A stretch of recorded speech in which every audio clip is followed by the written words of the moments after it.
Magical giant watermelon house. एक नकुपुर गांव में जेठालाल नाम का एक किसान हुआ करता था। उसके दो लड़के थे जो कि बड़े ही निकम्मे थे। वो अच्छे साफ सुथरे कपड़े पहनते और मजे से रहते। जेठालाल उन दोनों को रोज यही समझाता, सुनो बेटा, अब तुम्हें कुछ काम कर लेना चाहिए। तुम मेरे साथ खेत में चलकर हाथ बटाओ। अब आखिर घर का खर्च कैसे चलेगा? जेठालाल दोनों को रोज यही बात समझाता, लेकिन वो दोनों एक कान से सुनते और दूसरे कान से निकाल देते। जेठालाल के लड़कों पर उसकी बात का कोई असर नहीं होता था।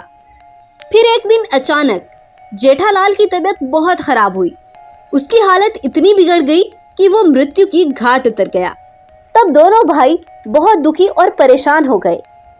तब बड़ा भाई राहुल बोलता है, सुनो भाई कुलदीप, अब हमें कुछ ना कुछ तो करना ही पड़ेगा। हाँ भाई, तुम सही कहते हो, लेकिन अब हम करें तो क्या? ऐसा करते हैं कि गर्मियों का मौसम है, क्यों ना हम अपने खेत में तरबूज की फसल लगाएं। हाँ हाँ, तुम सही कह रहे हो, ऐसा ही करते हैं। फिर उन दोनों ने ऐसा ही किया। अपने खेत में तरबूज के बीज बो दिए। वो दोनों अपने खेत में मेहनत करते। वो दोनों अपनी अच्छी सी फसल आने का बड़ी बेसब्री से इंतजार कर रहे थे। कुछ दिनों बाद ही उनकी फसल बहुत अच्छी हुई।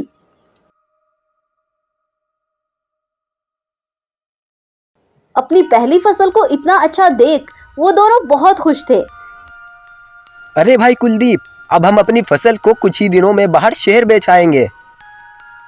लेकिन कुछ दिनों बाद एक कोरोना नाम की बीमारी बहुत तेजी से पूरी दुनिया में फैल गई, जिसके कारण सरकार ने सभी दुकानें, बाजार बंद करवा दिए। उधर कुलदीप, राहुल की फसल बाजार न जाने के कारण खराब होती जा रही थी।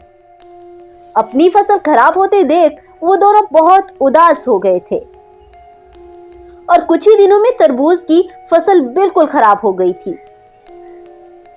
एक बार राहुल नदी के पास एक रास्ते से गुजर रहा था। तभी उसे वहां पर एक बहुत बड़ा तरबूज का घर दिखाई दिया। इतना बड़ा तरबूज का घर देखकर राहुल बहुत हैरान हो गया। तभी एक तरबूज से आवाज आई, सुनो राहुल, मैं एक जादुई बड़ा तरबूज हूँ। तुम बताओ, तुम इतने उदास क्यों हो? राहुल जाइंट तरबूज को जो कुछ हुआ सब कुछ बता देता है।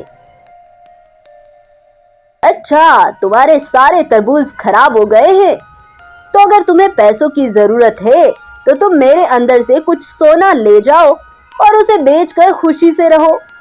राहुल खुश होकर तरबूज के अंदर चला गया।